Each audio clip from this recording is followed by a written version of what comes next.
Cube Radio. Salut, c'est Charles Dran avec l'équipe dans 5 minutes. On s'intéresse aux sciences, à l'histoire et à l'actualité. Aujourd'hui, on parle du cerveau. Vous avez peut-être déjà entendu parler du cerveau reptilien, cette idée selon laquelle une partie de notre cerveau serait primitive et serait responsable de nos actions incontrôlées qui prendraient le dessus sur la raison. Eh bien, ce serait du grand n'importe quoi, une théorie qui a été réfutée, mais qui persiste tout de même dans la croyance populaire. Voici Véronique Morin sur cette fausse théorie qui a la couenne dure. Récemment, le détecteur de rumeurs de l'agence Science Presse décortiquait la croyance répandue que nous aurions un cerveau reptilien.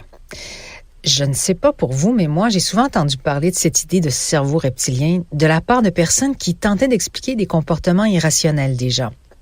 Mais c'est du gros n'importe quoi.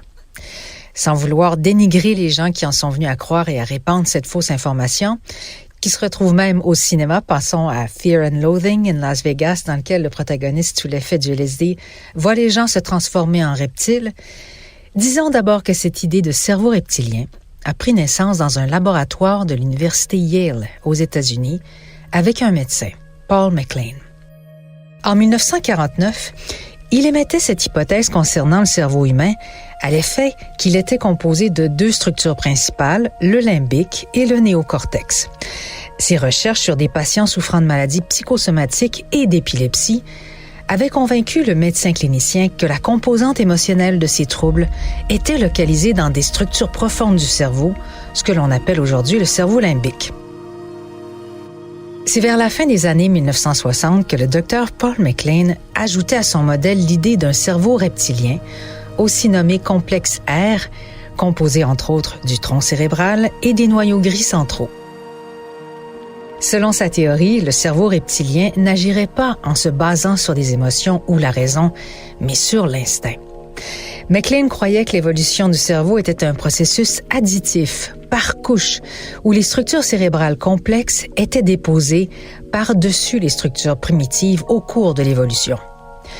Toujours selon cette théorie, le cerveau reptilien étant primitif, serait donc enfoui sous le cerveau limbique qui gère les émotions, lui-même recouvert par le néocortex qui contrôle les fonctions cognitives supérieures comme la conscience, le jugement, la raison et la logique. MacLean ajoutait que ces 3 parties du cerveau agissaient de façon indépendante, mais que les instincts primitifs l'emportaient sur les pensées conscientes.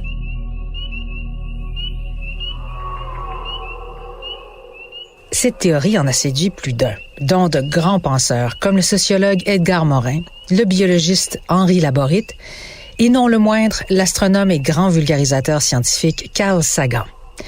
Dans son livre « Les dragons d'Éden », qui explorait l'évolution du cerveau humain, Carl Sagan étale la théorie du cerveau reptilien de MacLean. Ce livre lui a d'ailleurs valu un prix Pulitzer en 1978 et a lancé sa carrière. Pendant ce temps, le Dr MacLean poursuivait ses recherches et consolidait sa théorie jusqu'à la publication de son œuvre finale, en 1990, The Triune Brain in Evolution, ou le cerveau triunique en évolution, qui était basé sur de vastes études anatomiques du cerveau d'animaux aussi divers que les alligators et les singes. La théorie de MacLean apparaissait comme une version neuroanatomique de la vision tripartite du père de la psychanalyse, Sigmund Freud, de l'esprit, avec son surmoi, son moi et son ça.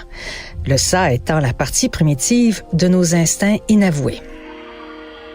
La beauté conceptuelle de l'anatomie du cerveau de MacLean et l'attrait intuitif de la théorie lui ont conféré de nombreux adeptes et une énorme résistance, même quand on s'est rendu compte que c'était faux.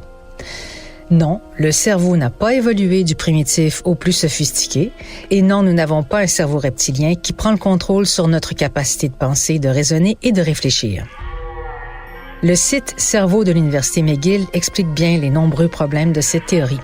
D'abord, on sait maintenant que le cerveau des reptiles vivants actuellement possède, tout comme celui des mammifères, un cortex.